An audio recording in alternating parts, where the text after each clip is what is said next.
Well, this is another video that will trigger people who say, oh, it's early, it doesn't matter. It's early, it doesn't matter. Okay. It does matter. And the New Jersey Devils realize it matters. So, in getting ready to put this video up, guess what's been announced? The New Jersey Devils have taken assistant general manager Tom Fitzgerald and added him as an assistant coach behind the bench to help out John Hines. I'm sure it's not the general manager, Ray Shero, going, all right, listen, Tom, I need you behind that bench. I need to know what's going on, and we're going to have to make some changes. It is never too early in the season to say, you know what, we're going to need to fix this. When you look at St. Louis as an example, everybody uses St. Louis as an example. Part of the reason they turned it around was because early in the season, they got rid of their coach. They brought in Craig Berube. So yes, sometimes having a slow start means everything's going to be okay in the end, but it also often means getting rid of a coach. Remember Pittsburgh being in the dumps, and then they went out and got Sullivan. They got him by firing the coach. So again, people say it's early in this and that, but if you're the general manager, the heat is on pretty quick. Now, there's no imminent departure of Hines available, and according to their upcoming schedule, he might be good for a while because their upcoming schedule is pretty light until we get into November. They have a minus 16 goal differential, so they've allowed 16 more goals than they've scored. New Jersey, it's been brutal. Their leading scorer in those 6 games, Taylor Hall, with a goal and 4 assists, and early on it looked like he was going to resign, they were going to extend him, everything's going to be good. Hall has to be looking at this start and going, I don't know that I want to put a pen to paper right now. Which means that probably late November, early December, if this continues, then the rumors of where he's going to go and what they're going to get back and what kind of team is going to look for him as a rental, and will they want to extend him before they pick him up, and if they extend him, how much more can the Devils get? All that fun stuff. Pavel Zacha's the number 2 scorer, a goal and 3 assists, and then you got Palmieri, Coleman, and Gusev with 2 goals and an assist. Bratt with a goal and 2 assists. Zajac also has a goal and 2 assists. Vatanen and Severson both have a goal and an assist. Subban, Hischier both have 2 assists. Simmons with an assist, and Hughes with no points.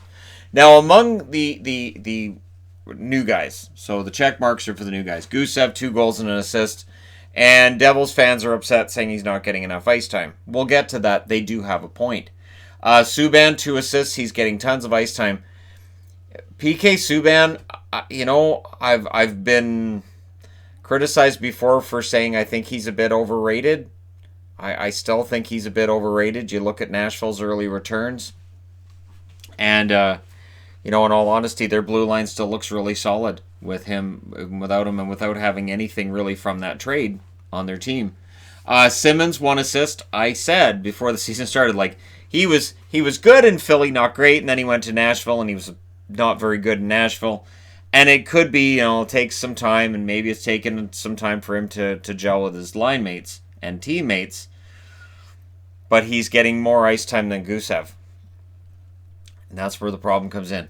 And Jack Hughes with no points and a minus 4. Now, if you're going to get into plus minus as well, Severson's minus 8's an issue, but Severson plays top 2 minutes, and he's on the ice likely for a lot of these problems. So he may not be part of the solution, but it doesn't mean he's necessarily part of the problem either.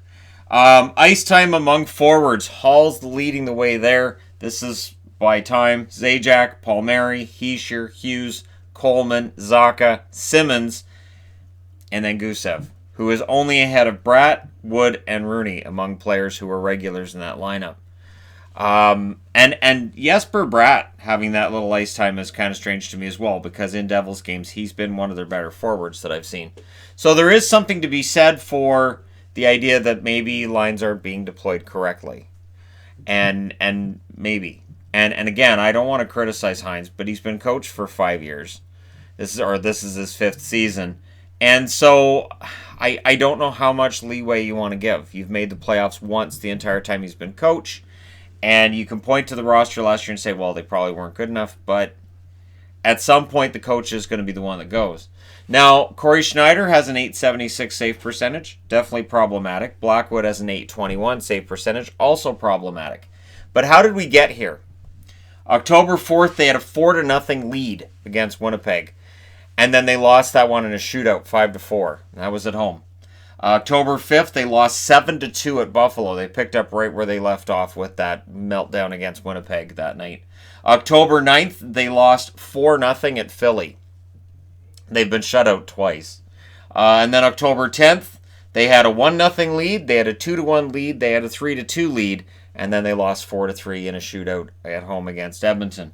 So here's your problem too. Well, we'll get to that. October 12th, they lost 3-0 at Boston. So there's your second shutout. And then October 14th, they had a 4-1 lead before losing 6-4 against the Florida Panthers. Meaning, in every single home game, they've had leads of at least a goal. And in two occasions, they had at least 3 goals. One occasion it was 4. And they've blown those leads and lost those games. That makes it really disheartening for fans. It's one thing if the team's trying and you're losing in overtime, or if they're trying and they just can't quite get a lead. But when they're blowing the lead like that, and you're seeing those leaks in the defense and in the goaltending, it can be really disheartening. And what happens is you have a fan base then that when your team is up the next game 3-0, they're sort of like, okay, we'd love to cheer here, but can they hold it? And that's where we're at. And then for the team, they could be up 3-0. They allow 1 goal, and then mentally it turns into, here we go again. Here we go again. It's happening all over again. And it can be really hard to break out of that. This is why, like, when people talk about how early it is in the season, hey, seasons spiral out of control. We see it all the time where a team that was supposed to be a playoff team just isn't. And very often you can point and go, well, that slow start, they just never quite recovered from it. Their next 5 games are at home. So they have a nice long homestand, which is great, potentially. They're at home against the Rangers tomorrow. Then on Saturday, they're against Vancouver. They don't play again until the following Friday. And I double and triple check this, like, really? They've got almost a week off? Yeah, and then it's against Arizona. Then they don't play again until Wednesday against Tampa. And then November 1st, which is a Friday, they play against the Philadelphia Flyers. So in a period of 12 days, they play 4 times.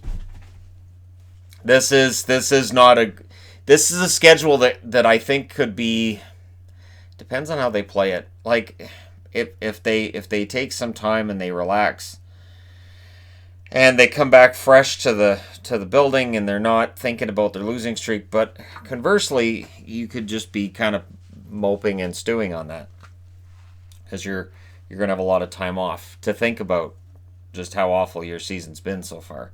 So if they lose against the Rangers in Vancouver, and let's say drop to 0-5-3 or 0-6-2, they'd have a lot to stew on going into that game against Arizona that following Friday. And Arizona's a tough out too. So this is why I talk about parity in the league, because there are so many really good teams. This is why people get so offended whenever you do predictions of who's in or who's out of the playoffs, since about half the league misses it.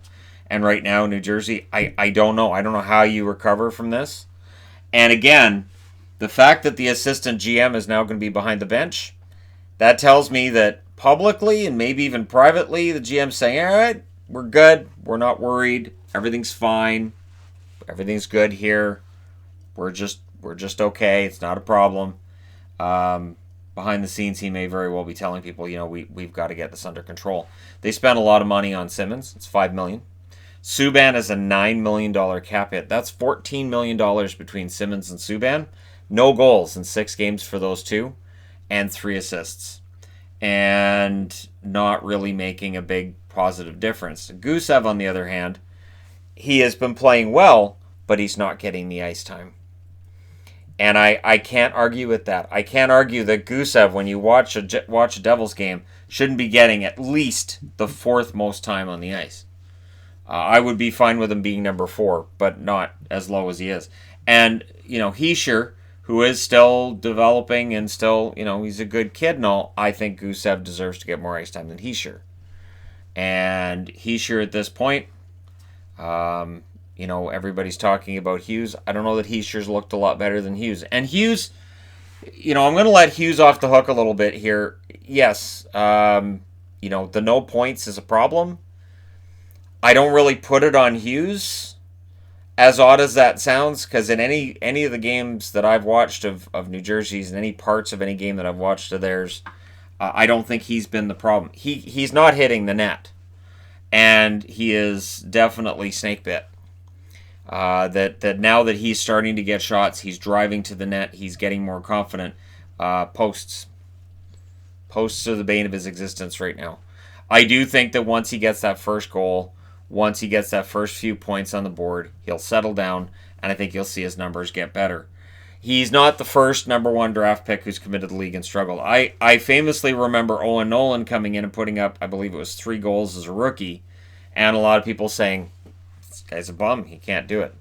But I also seem to remember Quebec not playing Nolan on a first line or putting the pressure on him. I think Hughes would benefit from actually playing lower down in the lineup.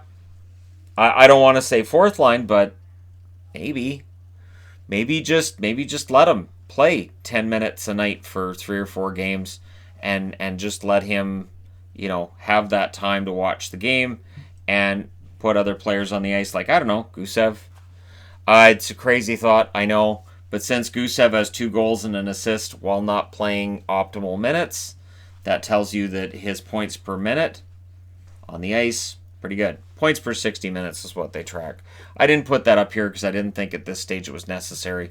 You can tell from Gusev's points and from where he is on this board with the ice time among forwards, he's being deployed. Not enough. He should be on the ice more. The weirdest thing to me is that John Hines sat down with him and said, where would you like to play? And he says, I like Rooney, so he stuck him with Rooney.